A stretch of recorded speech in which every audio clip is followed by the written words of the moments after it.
Martin Scorsese and Leonardo DiCaprio's long-gestating Devil in the White City movie is being revived at a new studio. The project has been in development since 2010, when DiCaprio first bought the rights to the book, Devil in the White City, Murder, Magic and Madness at the Fair That Changed America. At one point, the project was envisioned as a Hulu limited series.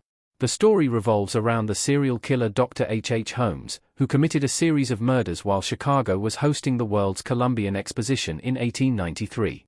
Now, Deadline reports that Devil in the White City has landed at 20th Century Studios as a movie adaptation. Scorsese is in talks to direct, while DiCaprio is in talks to star. Both would produce the project, which currently has no script in place.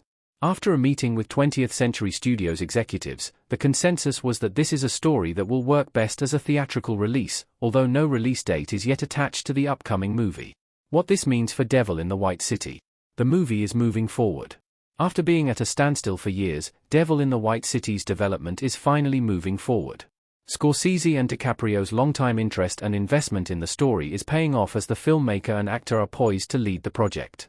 This is Devil in the White City's most promising development in years and a good sign that the long-awaited project will come to fruition, and in the storytelling format where Scorsese and DiCaprio are most well-versed. Going from being a movie, a Hulu show, and now back to a movie is indicative of the larger changes within the entertainment industry since 2010. After the push to streaming, studios are largely pivoting back to theatrical releases, and Devil in the White City will be following suit. That being said, the latest DiCaprio and Scorsese movie is still in the early stages, as the director and actor are still in talks, and there is no script yet. It will likely be several years until the movie makes its theatrical debut. Our take on Devil in the White City. It is already a highly anticipated movie.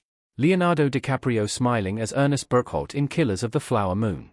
From The Departed to Killers of the Flower Moon, DiCaprio and Scorsese have consistently proven that they are one of the best duos in Hollywood. Devil in the White City should be another successful chapter in their longtime partnership. The cunning Dr. Holmes could become one of DiCaprio's most memorable characters, while the overall project goes on to become one of Scorsese's all-time best movies. Even with no script or release date attached, Devil in the White City is already one of the most anticipated movies in the coming years.